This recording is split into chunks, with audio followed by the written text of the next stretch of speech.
बिस्मिल्लाहिर्रहमानिर्रहीम। अस्सलाम वालेकुम students, my name is Mohammad Shoaib. Students, आज की जो लेक्चर है उसमें हम डिस्कस करते हैं चैप्टर नंबर 19 की numerical problems according to the smart syllabus.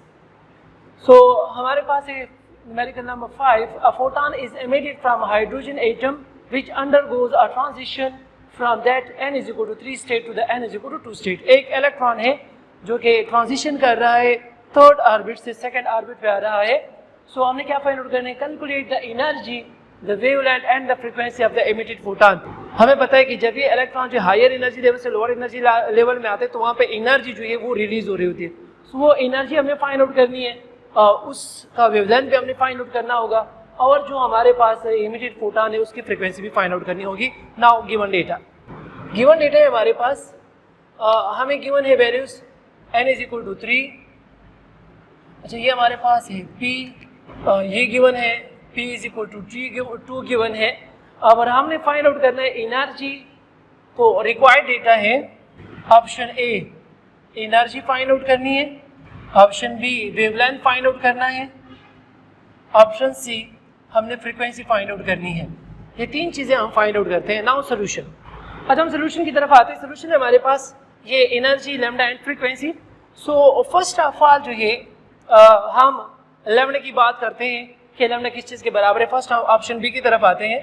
We know that 1 over lambda is equal to RH Rydberg constant है और यहाँ पे हमारे पास आ जाएगा 1 over p square into 1 over n square. अब इसमें वैल्यूज पुट करते हैं तो हमारे पास आ जाएगा कि 1 ओवर लैम्डा जो है ये बराबर हो जाएगा RH।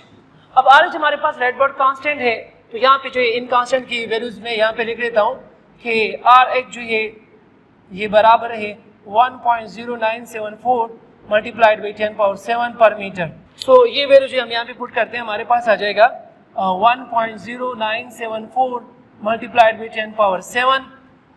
यहाँ पे हमारे पास आ जाते हैं 1 ओवर p, तो p की वैल्यू हमारे पास 2, तो यहाँ पे 2 स्क्वायर आ जाएगा, माइनस n जो है 1 ओवर 3 स्क्वायर आ जाता है। अब इसको सॉल्व करते हैं और चेक करते हैं कि इसका रिजल्ट हमारे पास कितना आता है। अच्छा स्टूडेंट, जब हमने इसको सॉल्व करें तो हमारे पास ये रिजल्ट आ गया 15, 24, 166.66। हमें जस्ट लैम्डा चाहिए तो इसका रेसिप्रोकल ले लेते हैं। हमारे पास आ जाएगा कि lambda is equal to 1 over. अच्छा, अब इसको सॉल्व करते हैं और चेक करते हैं कि रिजल्ट हमारे पास कितना आता है। अच्छा स्टूडेंट, जब हम इसको सॉल्व करें तो हमारे पास रिजल्ट आ गया 656 मल्टीप्लाइड बाई 10 पावर माइनस 9, या आप इसको इस तरह भी लिख सकते हैं कि lambda is equal to 656 nanometre. 10 power minus 9 जो ये नैनो के बराबर तो नैनोमीटर, ये ऑप्शन बी हो गया। नाउ अब हम जो ये ऑप्शन सी की तरफ जाते हैं। वी नो दैट फ्रीक्वेंसी का फार्मूला हमारे पास v is equal to c divided by lambda. अब हमारे पास c की वैल्यू भी है, लैम्डा की वैल्यू भी है। नाउ पुटिंग वैल्यूज, सो हमारे पास रिजल्ट आ जाएगा c हमारे पास स्पीड ऑफ लाइट है 3 मल्टीप्लाइड बाई 10 पावर 8। लैम्डा जो हमारे पास आया है 656 nanometre, so 656 multiplied by 10 power minus 9। अब इसको सॉल्व करते हैं और चेक करते हैं कि रिजल्ट हमारे पास कितना आता है। अच्छा स्टूडेंट, जब हम इसको सॉल्व करें तो हमारे पास रिजल्ट आ गया 4.57 मल्टीप्लाइड बाई 10 पावर 14 हर्ट्ज। अब हम ऑप्शन ए की तरफ आते हैं। वी नो दैट फार्मूला हमारे पास एनर्जी हमने फाइंड आउट करनी है, तो एनर्जी का formula E is equal to HF। अब हमारे पास H की वैल्यू भी है, F की वैल्यू भी है। नाउ वैल्यूज पुट करते हैं। E is equal to H की वैल्यू है 6.63 multiplied by 10 power minus 34 and multiplied by frequency का फ्रीक्वेंसी की वैल्यू आ गई 57 मल्टीप्लाइड बाई 10 पावर 14। अब इन दोनों को सॉल्व करते हैं और चेक करते हैं कि हमारे पास रिजल्ट कितना आ रहा है। अच्छा स्टूडेंट, जब हमने इसको सॉल्व करें तो हमारे पास रिजल्ट आ गया 30.31 मल्टीप्लाइड बाई 10 पावर माइनस 20 जॉल। अब ये जॉल में है, इसको इलेक्ट्रॉन वोल्ट में कन्वर्ट कर रहे हैं, तो इलेक्ट्रॉन वोल्ट में कन्वर्ट करने के लिए जस्ट इसको आपने 1.6 मल्टीप्लाइड बाई 10 पावर माइनस 19 से क्या करना है? डिवाइड करना है। सो इलेक्ट्रॉन वोल्ट के लिए हम क्या लिख लेते हैं कि 30.31 multiplied by 10 power minus 20 divided by 1.6 multiplied by 10 power minus 19। अब इसको सॉल्व करते हैं और चेक करते हैं कि हमारे पास रिजल्ट कितना आ रहा है। अच्छा स्टूडेंट, जब हम इसको सॉल्व करें तो हमारे पास रिजल्ट आ गया 1.89 इलेक्ट्रॉन वोल्ट। अगर आप इसका स्क्रीनशॉट लेना चाहते हैं तो आप स्क्रीनशॉट ले सकते हैं।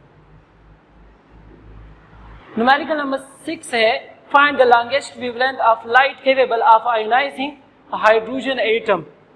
कौन सा लाइट जो है या कौन सी मैक्सिमम वेवलेंथ का लाइट जो है केपेबल होता है कि वो किसी हाइड्रोजन एटम को आयोनाइज कर सके, and how much energy is needed to ionise a hydrogen atom. और इसी हाइड्रोजन एटम को आयोनाइज करने के लिए हमें कितने एनर्जी की जरूरत होगी।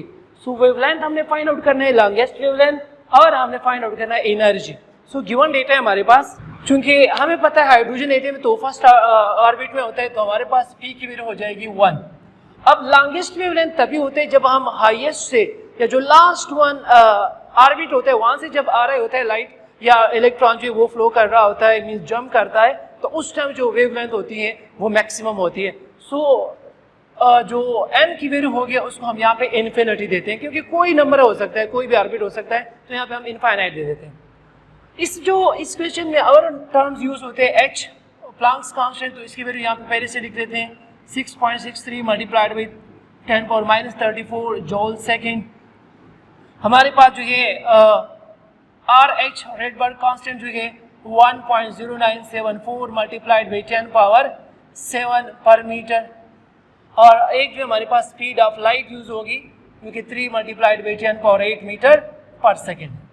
ये गिवन डेटा है हमारे पास। नाउ रिक्वायर्ड डेटा है ऑप्शन ए में हमसे लैम्डा मैक्सिमम मांगी जा रही है और ऑप्शन बी में हमसे एनर्जी मांगी जा रही है।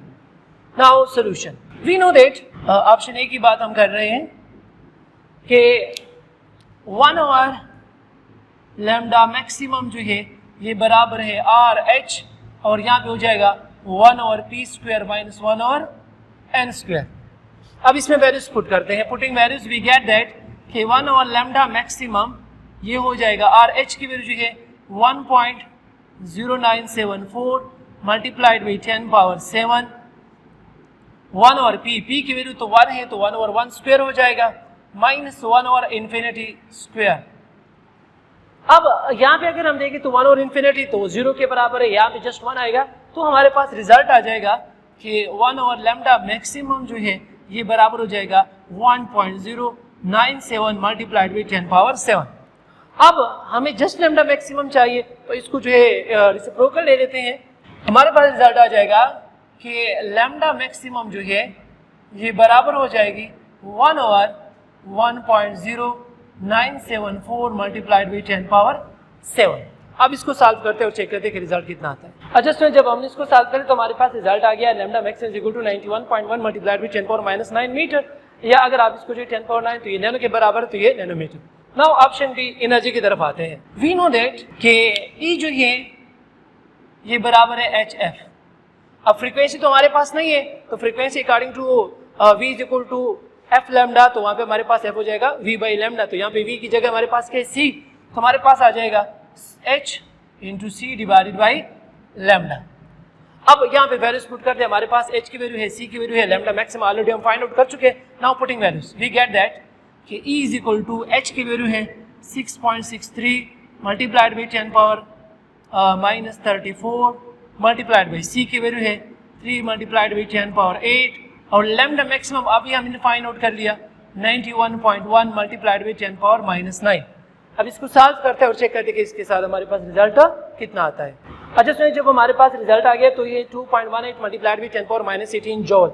अब ये जॉल में इसको इलेक्ट्रॉन वोल्ट में कन्वर्ट करते हैं, तो हमें पता है इलेक्ट्रॉन वोल्ट में कन्वर्ट करने के लिए जस्ट इसको 1.6 मल्टीप्लाइड बाई 10⁻19 से डिवाइड करते हैं, तो हमारे पास आ जाएगा कि 2.18 multiplied by 10⁻18 divided by 1.6 multiplied by 10⁻19। अब ये फिर इलेक्ट्रॉन वोल्ट में आ जाएगा। इसको सॉल्व करते हैं और चेक करते हैं रिजल्ट कितना आता है। अच्छा स्टूडेंट, जब हमने इसको सॉल्व कर दिया तो हमारे पास रिजल्ट आ गया 13.6 इलेक्ट्रॉन वोल्ट। तो ये जॉल में, ये इलेक्ट्रॉन वोल्ट। अगर आप इसका स्क्रीनशॉट लेना चाहते हैं तो आप स्क्रीनशॉट ले सकते हैं। अच्छा स्टूडेंट, न्यूमेरिकल नंबर 7 है कि calculate the radius of the inner most orbital level of the hydrogen atom. जो इनर मोस्ट ऑर्बिटल लेवल है, मींस और फर्स्ट ऑर्बिट, उसका हमने क्या फाइंड आउट करना है, रेडियस फाइंड आउट करना है। नाउ सॉल्यूशन, गिवन डेटा है हमारे पास। यहाँ पे जो टर्म्स यूज होंगे तो उसमें हमारे पास है प्लैंक्स कांस्टेंट यूज होगा 6.63 मल्टीप्लाइड बाई 10⁻34 जूल सेकेंड। इसमें हमारे पास E की वैल्यू आएगी जो कि 1.6 मल्टीप्लाइड बाई 10⁻19 कूलम। यहाँ पे हमारे पास K यूज होगा जो कि कूलम कांस्टेंट है, वो हमारे पास है 9 मल्टीप्लाइड बाई 10⁻9 न्यूटन और पर कूलम स्क्वायर होगा। जो हमारे पास मास ऑफ इलेक्ट्रॉन है वो है 9.11 मल्टीप्लाइड बाई 10⁻31 kg। ये टर्म जो ये टर्मिनल जो इसमें यूज होंगे। सो रिक्वायर्ड डेटा है, हमने रेडियस फाइंड आउट करना है। फर्स्ट ऑर्बिट है, इनर मोस्ट ऑर्बिट हाइड्रोजन के लिए एक ही ऑर्बिट हो, तो यहाँ पे मैं लिखता हूँ R1। Now solution, we know that हमारे पास जो फार्मूला है कि r जो है 1 ये बराबर हो जाता है h square divided by 4 pi square e square and k m, where h is the Planck's constant, e is the charge on electron, k is the Coulombian constant, और हमारे पास m जो है मास of electron. Now putting values करते हैं इसमें, result आ जाएगा हमारे पास कि r1 जो है ये बराबर हो जाएगा h, तो ये 6.63 multiplied by 10 power minus 34 whole square divided by 4 multiplied by pi square तो 3.14 स्क्वायर, इसके बाद e स्क्वायर तो हमारे पास आ जाएगा 1.6 multiplied by 10 power minus 19 square, k तो इसके वैल्यू हमारे पास 9 मल्टीप्लाइड बाई 10 पावर 9, और लास्ट में हमारे पास है m मास ऑफ इलेक्ट्रॉन जो कि बराबर है 9.11 मल्टीप्लाइड बाई 10 पावर माइनस 31। अब इसको सॉल्व करते हैं और चेक करते हैं कि हमारे पास रेडियस कितनी आती है। अच्छा स्टूडेंट, जब हम इसको सॉल्व करें तो हमारे पास रिजल्ट आ गया r1 is equal to 5.3 multiplied by 10 power minus 11 metre. अगर आप इसका स्क्रीनशॉट लेना चाहते हैं तो आप स्क्रीनशॉट ले सकते हैं। अच्छा स्टूडेंट, न्यूमेरिकल नंबर 8 है option A, determine the energy associated with the inner most orbit of the hydrogen atom n is equal to 1।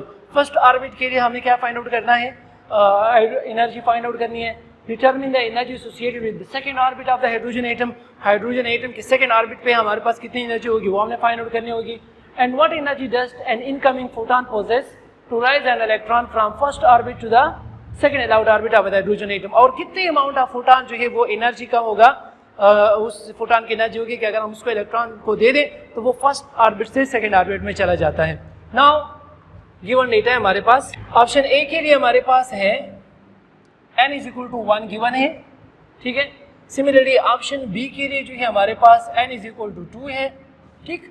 अब जो यहाँ पे हमारे पास वैल्यू यूज होगी ई नॉट एनर्जी, वो है हमारे पास 13.6 इलेक्ट्रॉन वोल्ट। अब जो है रिक्वायर्ड डेटा ऑप्शन ए में हमसे मांगा जा रहा है कि आप एनर्जी फाइंड आउट करो, लेट्स सपोज को मैं E1 से रिप्रेजेंट कर रहा हूँ। ऑप्शन बी में हमसे वैल्यू मांगी जा रही है E2 फाइंड आउट करने, एंड ऑप्शन सी में हम जो है कितनी अमाउंट ऑफ एनर्जी किसी फोटॉन को इलेक्ट्रॉन को देंगे कि वो फर्स्ट ऑर्बिट से second orbit, means energy difference, so delta E. ये तीन वैल्यूज हमने फाइंड आउट की। Now solution, option A, we know that formula हमारे पास कि ई एन जो है ये बराबर है minus E naught divided by n square. Now इसमें वैल्यूज पुट करते हैं, हमारे पास फर्स्ट ऑप्शन के लिए एन की वैल्यू क्या है 1, सो पुटिंग वैल्यूज तो हमारे पास हो जाएगा E1 is equal to minus E naught की वैल्यू है 13.6 इलेक्ट्रॉन वोल्ट, और यहाँ पे 1 की जगह n की जगह आ जाएगा 1, तो 1 स्क्वायर, तो इससे रिजल्ट जस्ट आएगा हमारे पास कि E1 is equal to minus 13.6 electron volt. ये हमारे पास फर्स्ट ऑर्बिट की जो है एनर्जी आ जाएगी। नाउ ऑप्शन डी की तरफ जाते हैं। So again we know that formula वही यूज करेंगे कि ई एन जो है ये बराबर है minus E naught divided by n square. अब चूंकि ऑर्बिट नंबर सेकेंड है तो एन की वैल्यू हमारे पास ऑप्शन बी के लिए क्या है 2 है, सो यहाँ पे आ जाएगा कि E2 जो है ये बराबर हो जाएगा माइनस 13.6 इलेक्ट्रॉन वोल्ट, और n तो 2 स्क्वायर आ जाएगा। तो 2 स्क्वायर किस चीज के बराबर है, 4 के बराबर है, हमारे पास आ जाएगा minus 13.6 electron volt divided by 4। अब इसको सॉल्व करते हैं और चेक करते हैं कि E2 की वैल्यू कितनी आती है। फिर जब हमने इसको सॉल्व किया तो हमारे पास रिजल्ट आ गया माइनस 3.4 इलेक्ट्रॉन वोल्ट। अब हमने डेल्टा ई फाइंड आउट करना है, option C. We know that delta E जो है ये बराबर है E1 minus E2। Now putting values, so we get that कि delta E is equal to E1 की वैल्यू जो है हमारे पास माइनस 13.6 माइनस, और E2 जो है वो है माइनस 3.4, तो माइनस माइनस से हो जाएगा प्लस, तो माइनस 13.6 प्लस 3.4। अब इसको सॉल्व करते हैं और रिजल्ट चेक करते हैं। अच्छा सुनिए, जब हमने इसको सॉल्व करें तो हमारे पास रिजल्ट आ गया माइनस 10.2 इलेक्ट्रॉन वोल्ट। ये दिस इज डेल्टा ई। अगर आपको जो है इसका स्क्रीनशॉट लेना है तो आप स्क्रीनशॉट ले सकते हैं। अच्छा स्टूडेंट, न्यूमेरिकल नंबर 9 है, an electron drops from the second energy level to the first energy level within an excited hydrogen atom। कोई एक इलेक्ट्रॉन है जो कि ड्रॉप करते सेकंड ऑर्बिट से फर्स्ट ऑर्बिट पे आ रहा है। सो हमने क्या फाइंड आउट किया, determine the energy of the photon emitted. जब भी वो हायर से लोअर पे आता है तो फोटॉन एमिट होगा, तो उसकी एनर्जी कितनी होगी। Option B, calculate the frequency of the photon emitted. जो फोटॉन एमिट हो गया उसकी फ्रीक्वेंसी कितनी होगी, and calculate the wavelength of the photon emitted. और जो फोटॉन एमिट हो रहा है उसका वेवलेंथ कितना होगा। सो गिवन डेटा है हमारे पास, हमें पता है वी नो दैट कि हमारे पास जब भी इलेक्ट्रॉन जो है हायर से सेकेंड एनर्जी लेवल से फर्स्ट पे आता है तो दोनों की एनर्जी लेवल की हमने एनर्जी ऑलरेडी इससे पहले वाले न्यूमेरिकल में फाइंड आउट कर ली है। सो हम लिख लेते हैं कि वी नो दैट हमारे पास E1 जो है ये बराबर है -13.6 इलेक्ट्रॉन वोल्ट, E2 जो हमने फाइंड आउट की है वो है हमारे पास -3.4 इलेक्ट्रॉन वोल्ट, ये ऑलरेडी जो है हम फाइंड आउट कर चुके हैं। यहाँ पे हमारे पास जो ये H की वैल्यू है प्लैंक्स कांस्टेंट वो है 6.63 मल्टीप्लाइड बाई 10⁻34 जूल सेकेंड। अब ऑप्शन रिक्वायर्ड डेटा जो है ऑप्शन ए, इसे हमने फाइंड आउट किया determine the energy of the photon, energy photon हमने फाइंड आउट करना है। Option B frequency of the photon find out करना है। Option C wavelength of the emitted photon हमने फाइंड आउट करना है। नाउ सॉल्यूशन, ऑप्शन ए की तरफ आते हैं। वी नो दैट कि ई जो है ये बराबर होगी, चूंकि हम हायर से लोअर की तरफ आ रहे हैं तो हमारे पास आ जाएगा E2 minus E1। Now putting values करते हैं यहाँ पे, हमारे पास रिजल्ट आ जाएगा कि E is equal to E2 की वैल्यू है -3.4 माइनस इंटू -13.6 E1 की वैल्यू। अब इससे हमारे पास आ जाएगा E जो है -3.4 माइनस माइनस प्लस आता है 13.6, तो इससे हमारे पास रिजल्ट आता है कि E is equal to 10.2 electron volt. So जो एमिटेड फोटॉन होगा उसकी एनर्जी कितनी होगी 10.2 इलेक्ट्रॉन वोल्ट। अब हम ऑप्शन बी की तरफ आते हैं। वी नो दैट फ्रीक्वेंसी हमने फाइंड आउट करनी है, फ्रीक्वेंसी हमने फाइंड आउट करनी है। सो फ्रीक्वेंसी का फार्मूला है हमारे पास कि E is equal to HF, ये फार्मूला वी नो दैट। अब F की वैल्यू अगर हमने फाइंड आउट करनी है तो हमारे पास रिजल्ट आ जाएगा कि F is equal to E divided by H, E divided by H। Now values put करते हैं, हमारे पास रिजल्ट आ जाएगा कि F is equal to E की वैल्यू ऑलरेडी हम फाइंड आउट कर चुके हैं 10.2 डिवाइडेड बाई, अच्छा अब ये इलेक्ट्रॉन वोल्ट में है तो इलेक्ट्रॉन वोल्ट को हम जूल में कन्वर्ट कर लेते तो हमारे पास यहाँ पे इसके साथ 1.6 मल्टीप्लाइड बाई 10⁻⁻19 जो है हम मल्टीप्लाई भी कर देते हैं। और जो ये H की वैल्यू है 6.63 मल्टीप्लाइड बाई 10⁻⁻34। अब इसको सॉल्व करते हैं और रिजल्ट चेक करते हैं कि कितना आता है। अच्छा स्टूडेंट, जब हमने इसको सॉल्व कर लिया हमारे पास फ्रीक्वेंसी की वैल्यू आ गई 2.46 मल्टीप्लाइड बाई 10⁻15 हर्ट्ज। अब हम ऑप्शन सी की तरफ आते हैं। वी नो दैट लैम्डा जो है ये बराबर है, जिस तरह हमारे पास है V is equal to F lambda, so lambda is equal to V by F, तो यहाँ पे V की जगह हमारे पास क्या है C, तो C डिवाइडेड बाई एफ आ जाएगा। अब C की वैल्यू हमारे पास है कांस्टेंट है और F की वैल्यू ऑलरेडी हम यहाँ पे फाइंड आउट कर चुके हैं। नाउ पुटिंग वैल्यूज, तो हमारे पास आ जाएगा कि lambda is equal to C की वैल्यू है 3 मल्टीप्लाइड बाई 10⁻8 और F की वैल्यू हमारे पास है 2.46 मल्टीप्लाइड बाई 10⁻15। अब इसको सॉल्व करते हैं और चेक करते हैं कि रिजल्ट कितना आता है। अच्छा इसमें जब हम इसको सॉल्व करें तो हमारे पास रिजल्ट आ गया 1.21 मल्टीप्लाइड बाई 10⁻⁻7 मीटर। अगर आप इसका स्क्रीनशॉट लेना चाहते हैं तो आप स्क्रीनशॉट ले सकते हैं। अच्छा इसमें न्यूमेरिकल नंबर 10 है, an electron is in the first Bohr orbit of hydrogen, कोई इलेक्ट्रॉन है फर्स्ट ऑर्बिट में, find the speed of an electron, इस इलेक्ट्रॉन की स्पीड कितनी होगी, and the time required for the electron to circle the nucleus, और कितना time लगेगा जब ये इलेक्ट्रॉन जो है सर्कल करेगा, मींस न्यूक्लियस के अराउंड 1 रिवोल्यूशन कंप्लीट करेगा। नाउ गिवन डेटा, चूंकि फर्स्ट ऑर्बिट है तो हमारे पास n की वैल्यू जो है वो है 1। अब जो है फर्स्ट ऑर्बिट का जो हमारे पास रेडियस होगा, लेट्स सपोज इसको हम r1, जो कि r ये बराबर है 0.53 मल्टीप्लाइड बाई 10⁻10 मीटर। इलेक्ट्रॉन की बात हो रही है तो इसका जो चार्ज है इलेक्ट्रॉन है 1.6 मल्टीप्लाइड बाई 10⁻19 कूलम, जो इसका मास है वो बराबर है 9.11 मल्टीप्लाइड बाई 10⁻31 kg। ये वैल्यूज हमारे पास है। Now required data, option A में हमसे मांगी जा रही है स्पीड एंड ऑप्शन बी में हमसे मांगी जा रहा है टाइम, ये दो चीजें हमने फाइंड आउट करनी है। Now solution, option A, we know that हमारे पास according to the Bohr model postulate जो है कि FC is equal to FE, ये हमारे पास फार्मूला है, FC is equal to FE, तो आ जाएगा हमारे पास FC जो है वो बराबर है mv square divided by r, और FE जो है हमारे पास ke square divided by r square, यहाँ से एक r और r कैंसिल हो जाएगा, हमारे पास आ जाएगा mv square is equal to ke square divided by r। हमें चूंकि v चाहिए तो m पे डिवाइड करते हैं, हमारे पास रिजल्ट आ जाएगा कि v square is equal to ke square divided by mr। हमें जस्ट v चाहिए not square, so taking square root on both side, so we get v is equal to k e square divided by mr and square root. अब इसमें values put करते हैं और check करते हैं कि रिजल्ट कितना आता है। So v is equal to k की वैल्यू है 9 मल्टीप्लाइड बाई 10 पावर 9, e की वैल्यू हमारे पास 1.6 multiplied by 10 power minus 19 whole square, mass of electron है 9.11 multiplied by 10 power minus 31 and r की वैल्यू ऑलरेडी हम लिख चुके हैं 0.53 मल्टीप्लाइड बाई 10 पावर माइनस 10 और इसका फिर स्क्वायर रूट। अब इसको सॉल्व करते हैं और चेक करते हैं रिजल्ट कितना आता है। अच्छा स्टूडेंट, जब हमने इसको कैलकुलेट किया तो हमारे पास रिजल्ट आ गया कि speed is equal to 2.18 multiplied by 10 power 6 metre पर सेकेंड। अच्छा, अब हम ऑप्शन बी की तरफ आते हैं, टाइम। सो ऑप्शन बी है, वी नो दैट हमारे पास फार्मूला है कि v is equal to s divided by t, v is equal to s divided by t। अब चूंकि यहाँ पे अगर हम देखें तो ये सर्कुलर मोशन हो रही है, तो यहाँ पे s की जगह हमारे पास एंगुलर डिस्प्लेसमेंट आ जाएगी, तो यहाँ पे थीटा बाई t लिख लेते हैं। अब जब एक कंप्लीट सर्कल होते हैं तो वहाँ पे डिस्प्लेसमेंट कितनी कवर होगी, 2 पाई r। सो हमारे पास आ जाएगा कि v is equal to 2 pi r divided by t।